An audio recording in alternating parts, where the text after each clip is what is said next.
अस्सलाम वालेकुम, welcome back to the channel. मेरा नाम है बासित। अच्छा जी, अब आपको यूएस एम्बेसी से आपका इंटरव्यू लेटर आ गया है। अब आपने इंटरव्यू से पहले एक काम करना है, वो है मेडिकल करवाना है अपना। हर कंट्री की जो यूएस एम्बेसी होगी वो अपने ऑथराइज्ड मेडिकल सेंटर्स लिस्ट करती है अपनी वेबसाइट पर। ईयर 2022 में जो आपके मेडिकल्स की ऑप्शंस हैं, पंजाब के लिए विल केयर लाहौर है। आपके नॉर्थ एरिया को कवर करता है अजीज़ मेडिकल कॉम्प्लेक्स। और हमारा जो सिंध है, सिंध के अंदर आगा खां। अब आपने ये डिटर्मिन कर लिया कि आपने कहाँ से करवाना है। अब इनकी प्राइसेस सिमिलर हैं, लेकिन थोड़ा सा फ़र्क आता है क्योंकि पंजाब में पंजाब का सेल टैक्स है, कराची और नॉर्थ के अंदर सेल टैक्स नहीं लगता। तो इसलिए विल केयर से जब कराते हैं तो आपको थोड़ा सा वो एक्सपेंसिव पड़ता है एज़ कम्पेयर टू आगा खां या अजीज़ मेडिकल कॉम्प्लेक्स। अच्छा जी, अब आपने लाहौर को फॉर एग्जांपल सेलेक्ट कर लिया है, आपने विल केयर से करवाना है। सबसे पहले तो आप उनको कॉल करें या उनकी वेबसाइट पर जाके अपॉइंटमेंट बुक करवाएंगे कि आपने यूएस एम्बेसी के लिए मेडिकल एग्ज़ाम करवाना है। अपॉइंटमेंट जब आपकी बुक हो जाएगी, पहले वक्तों में होता था प्रायर टू 2021 कि आपने सिर्फ मेडिकल की अपॉइंटमेंट करानी है और आपने मेडिकल वाली अपॉइंटमेंट दिन कर जाके अपना मेडिकल कंडक्ट करवा लेना है। लेकिन 2022 में और 2021 के एंड में इसमें एक एक्स्ट्रा स्टेप डाल दिया यूएस एम्बेसी ने कि आपकी जो मेडिकल की जो अपॉइंटमेंट है उसके करवाने के बाद आप विल केयर को कहते हैं कि आपको ऑथराइज करवाएं यूएस एम्बेसी से। बेसिकली वो आपका इंटरव्यू जो लेटर होता है उसकी पिक्चर एम्बेसी को दोबारा भेज देते हैं, उनसे कंफर्म करते हैं क्या इनका हमने मेडिकल करना है, और जो फैमिली मेम्बर्स उसकी कंफर्मेशन लेते हैं। अच्छा जी, ये प्री ऑथराइजेशन जो है ज़रूरी क्यों है? फॉर एग्ज़ाम्पल, आप आ रहे हैं आउट ऑफ स्टेशन से, मुल्तान से, आपने विल केयर पर अपॉइंटमेंट करवा ली, लेकिन आपने विल केयर को बताया नहीं कि आपकी प्री ऑथराइजेशन भी करवा लें। तो आप अपॉइंटमेंट वाले दिन जाएंगे, वो अपने सिस्टम में देखें, वो कहेंगे सर आपकी तो ऑथराइजेशन ही नहीं आई पीछे से। तो आपका चक्कर लग जाएगा, आप 4 घंटे 5 घंटे का जो सफ़र करके आए वो दिन भी ज़ाया हो गया, आपकी अपॉइंटमेंट ज़ाया हो गया। अब आप एक और अपॉइंटमेंट लेंगे अगले किसी आने वाले दिन में। तो उससे बेहतर है कि जब भी आप विल केयर पर अपॉइंटमेंट आपकी कंफर्म हो जाए तो आप उनको कॉल करें, उनको कहें कि मेरी प्री ऑथराइजेशन भी आप अभी करवा दें। तो वो आपसे ईमेल के थ्रू ही अपना वो आपका जो इंटरव्यू लेटर है वो मंगा लेंगे, उसको यूएस एम्बेसी भेजेंगे, वहाँ से उनकी प्री ऑथराइजेशन आ जाएगी। ये आपकी अपॉइंटमेंट हो गई, प्री ऑथराइजेशन आ गई। अब आपका आ गया मेडिकल वाला दिन आपका मेडिकल है। एक तो आपने अपने साथ फर्स्ट मेडिकल के लिए आपने अपने साथ लेके जाना है अपना पासपोर्ट, आपने अपना सारा प्रीवियस जो मेडिकल रिकॉर्ड है, आप कौन सी मेडिसिन खा रहे हैं वो लेके चीज़ें लेके जानी है, अपने जो रीडिंग ग्लासेस हैं वो लेके जानी है, और आखिर में आपने जो पोलियो सर्टिफिकेट वो लेना है किसी भी गवर्नमेंट हॉस्पिटल से। हम लोगों ने जिन्ना हॉस्पिटल लाहौर से करवा लिया था अपना पोलियो वैक्सीनेशन, लेकिन ये थी फर्स्ट मेडिकल के लिए। जो हमारा थर्ड मेडिकल था और उसके लिए ये अलाउड या ज़रूरत नहीं थी क्योंकि कोविड की वैक्सीनेशन लग चुकी थी हमें, तो उन लोगों ने कुछ जो वैक्सीनेशन थी उनको स्किप किया हुआ था।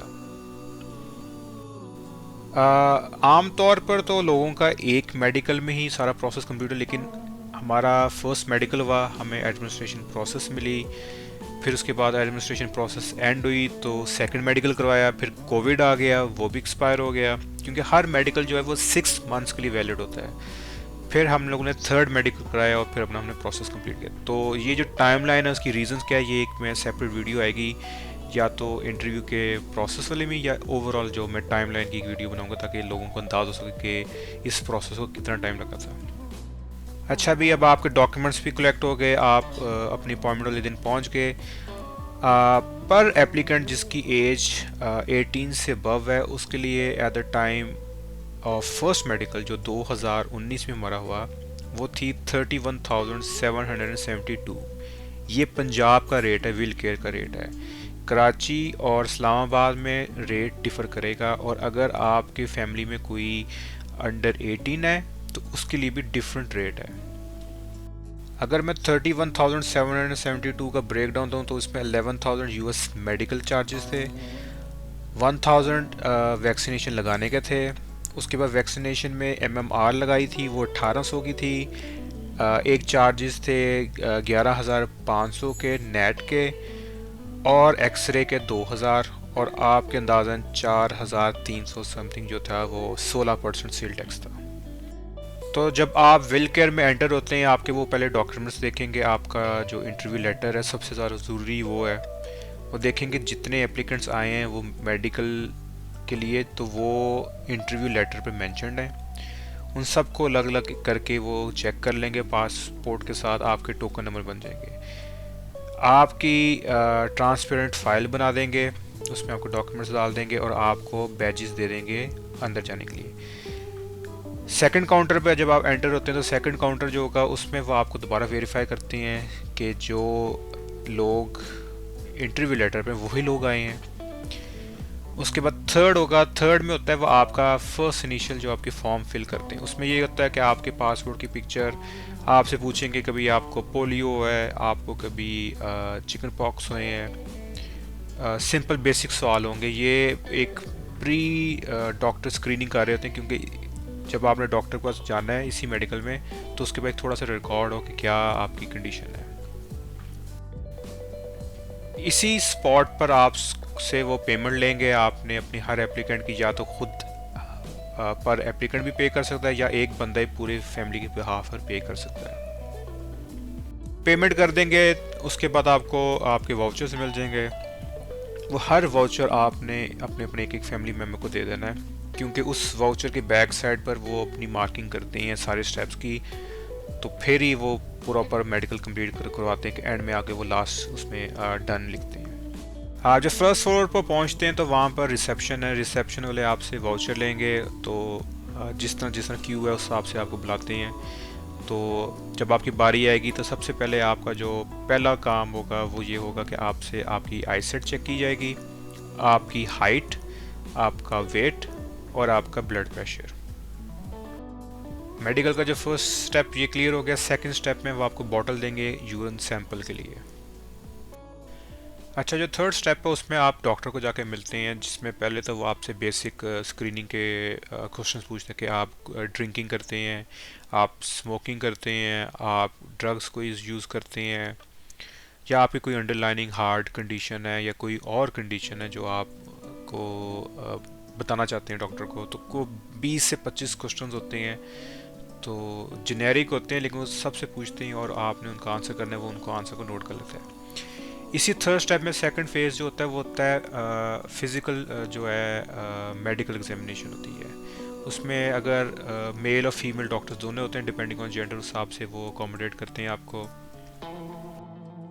अच्छा, जो सी फिज़िकल एग्जामिनेशन है इसमें पहले तो वो आपसे कंसेंट देते हैं और आपको बताते हैं कि अगर आप कंसेंट देंगे तो फिर ही हम ये एग्जामिनेशन करेंगे, अगर नहीं देंगे तो ये आपका मेडिकल इनकम्प्लीट होगा और ये यूएस एम्बेसी नहीं भेजा जाएगा। जो फिज़िकल एग्जामिनेशन थी हार्डली 2 से 3 मिनट लगते हैं उसको। उसमें आपके हाथ देखते हैं, पैरों को देखते हैं, नेल्स चेक करते हैं और ओवरऑल सारा ऑब्जर्वेशन देखते हैं कि आपके कोई ऑपरेशन के कट्स तो नहीं है और आपके इस तरह की चीज़ें कि अगर आपने इनसे कोई चीज़ छुपाने की कोशिश तो नहीं कर रहे। अच्छा जी, अगला स्टेप जो होता है उसमें आपका चेस्ट का एक्सरे किया जाता है। उसका मकसद जो होता है वो स्पॉट करने की कोशिश कर रहे होते हैं कि आपके पास एक्टिव टीबी तो नहीं है। इस तरह मैं एक फैमिली को जानता हूँ कि जिनके जब एक्सरे किया गया तो उनके जो एक्सरे था उसमें स्पॉट्स नज़र आ रहे थे, तो उन लोगों ने उन फैमिली मेम्बर का जो था सैंपल लिया, फिर उसको कल्चर किया देखने के लिए कि जो टीबी वो एक्टिव है। तो इस प्रोसेस को फिर 3 से 6 महीने लग जाते हैं और फिर वो फैमिली मेम्बर जो होता है ना इंटरव्यू अटेंड नहीं कर पाता, तो उसका बाद में दोबारा इंटरव्यू होता है। फिर आते हैं लास्ट स्टेप में। लास्ट स्टेप में अब आपको जो डॉक्टर ने एग्जामिनेशन किया उस हिसाब से उसने मेंशन कर दिया होता है पेज पर कि इनको ये वैक्सीनेशन लगानी है डिपेंडिंग ऑन द एज और आपकी हेल्थ कंडीशन पर। अब आपको वैक्सीनेशन लगेंगी। अगर आपकी कुछ वैक्सीनेशन नहीं लगनी तो आपके उतने पैसे वापस कर देते हैं at the end of the medical. मुझे जो एक अच्छी बात लगती है विल केयर की, कि विल केयर में अगर आपका जो मेडिकल है वो सेम डे है, सारे प्रोसेस एक ही दिन में हो रहे हैं। अगर आप आगा खां की बात करें तो उसके अंदर ये आपसे 2 से 3 विजिट लेते हैं एक विज़िट में एक्सरे, आपकी आई साइड और यूरिन सैंपल होता है, और अगले विज़िट में आपके जो होते हैं डॉक्टर से अपॉइंटमेंट होती है। अगर उसको फिर भी कोई चीज़ डाउट लगे एक्सरे में या रिपोर्ट्स में, तो वो थर्ड विज़िट के लिए बुलाता है। तो ये फ़र्क है विल केयर में और आगा खान से मेडिकल कराने में। जब आपकी वैक्सीनेशन कंप्लीट हो जाएगी, आपने अब दोबारा उसी रिसेप्शन वाले टेबल पर जाना है। वहाँ पर जाएंगे तो वो आपके स्लिप की जो वाउचर होगा जो पेमेंट का था उसके बैक पर देखेगा क्या कौन कौन से स्टेप्स आगे पूरे हैं। जब आपके सारे स्टेप्स पूरे हो गए हैं तो उस पर डन मेंशन हो जाएगा और आपको बता दिया कि जाएगा कि आपका जो मेडिकल जो एग्जामिनेशन है वो 3 से 4 दिन में यूएस एम्बेसी पहुंच जाएगा। और आपको एक कॉल आ जाएगी जब यूएस एम्बेसी पहुंचेगा तो आपको कॉल आएगी, आपने आपके अपनी एक्सरे और वैक्सीनेशन का जो प्रूफ है वो ले जाना है हमसे। जब हमारा फर्स्ट मेडिकल हुआ था तो तब जो मेडिकल था वो ई मेडिकल नहीं था, वो मैनुअल मेडिकल था। तो उसमें ये होता था कि सील्ड एनवेलप में आपको मेडिकल देते थे along with your vaccination record और जो एक्सरे होता है। तो जब हमारा थर्ड मेडिकल हुआ तो वो ई मेडिकल था, उसमें ये होता है कि वो खुद ही भेज देते हैं यूएस एम्बेसी, आपको कैरी नहीं करना पड़ता एनवेलप अपने साथ इंटरव्यू लेते। फिर वैसा ही हुआ थर्ड डे वाले दिन जो था वो हमारा केस का स्टेटस भी चेंज हो गया और विल केयर ने भी इन्फॉर्म कर दिया कि आपका आज हमने जो मेडिकल कंप्लीट करके वो यूएस एम्बेसी भेज दी है। ये दो खुशखबरियाँ होती हैं। एक तो ये है कि आपकी कोई ऐसी हेल्थ कंडीशन निकलेगी जिसकी वजह से आपका मेडिकल रोक लिया गया। दूसरा इसका मतलब ये है कि अब आपका जब अगर फर्स्ट मेडिकल था तो उसका मतलब इंटरव्यू होना है, तो अब आप इंटरव्यू के लिए जा सकते हैं। तो मैंने उसमें उस प्रोसेस में कोई प्रोलॉन्ग कुछ नहीं हुआ, तो ये एक अच्छी अलामत होती है अगर आपका मेडिकल वो यूएस एम्बेसी भेज दें। उसके बाद नेक्स्ट डे जो चौथा दिन था, मुझे फिर कॉल आ गई विल केयर से कि आप आके अपनी जो अपना सील्ड एनवेलप में मेडिकल पहले वाला और अपना एक्सरे और वैक्सीनेशन रिकॉर्ड हमसे ले जाएं। लेकिन अगर आप 2022 में मेडिकल कराते हैं मोस्ट प्रॉब्ली जो आपका ना ई मेडिकल ही होगा और वो यूएस एम्बेसी भेज दिया जाएगा और आपने सिर्फ इंटरव्यू ले दिन जो है ना वो एक्सरे की सीडी और वैक्सीनेशन होगी, लेकिन वो भी इंटरव्यू ले दिन ज़रूरत नहीं होती उसकी, लेकिन आप कैरी फिर भी कर लें।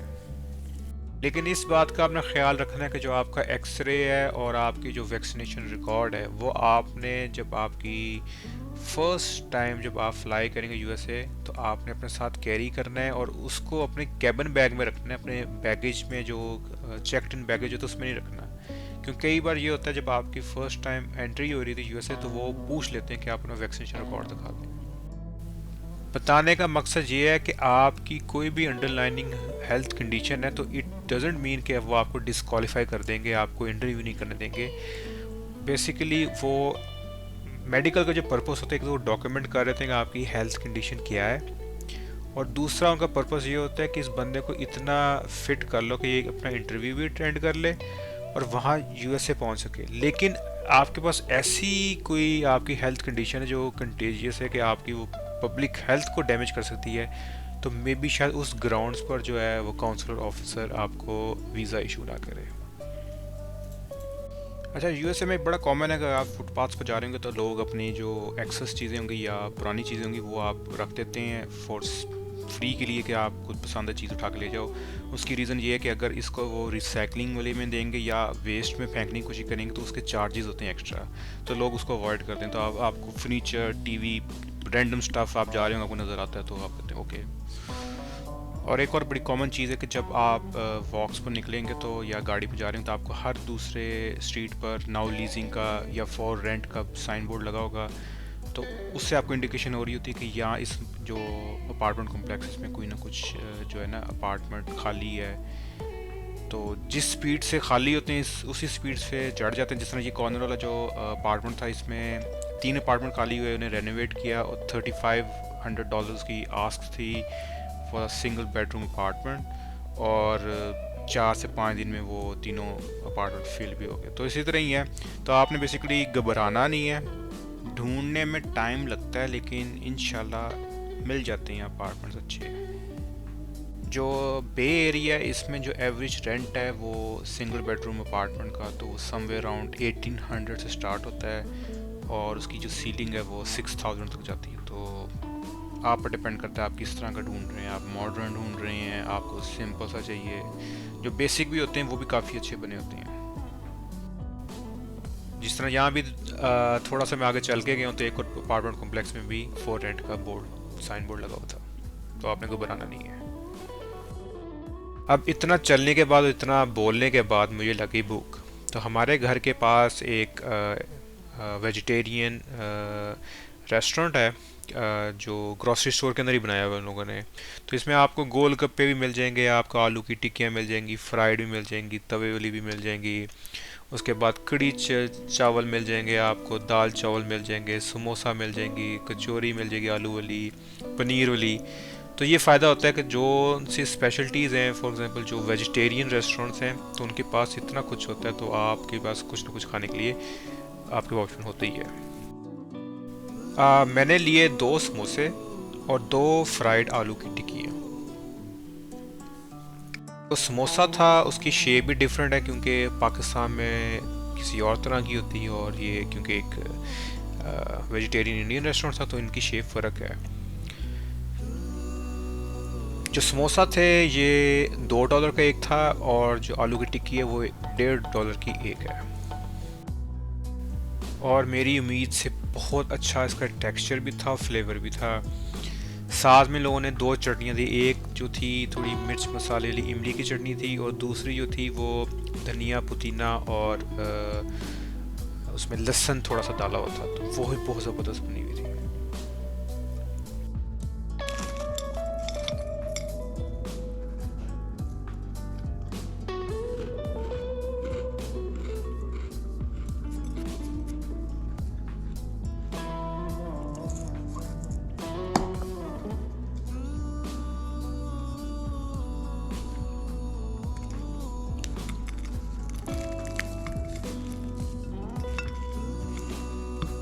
अब वीडियो भी बनानी है और समोसा भी खा के चेक करना, तो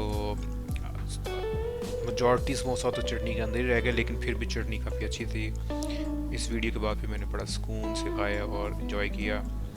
तो अगर आपको ये वीडियो पसंद आई हो तो काइंडली इसको लाइक कर दें, चैनल को सब्सक्राइब करें जर्नी से कनेक्ट करने के लिए, और प्रेस द बेल आइकॉन। अगर आपका कोई रिलेटिव या दोस्त यूएस इमिग्रेशन प्रोसेस से गुजर रहा है, उनके कुछ सवाल हैं या आपके कुछ सवाल हैं, तो काइंडली कमेंट सेक्शन में आके मेरे से पूछें। इंशाल्लाह आने वाली वीडियो में उनको एड्रेस करूँगा।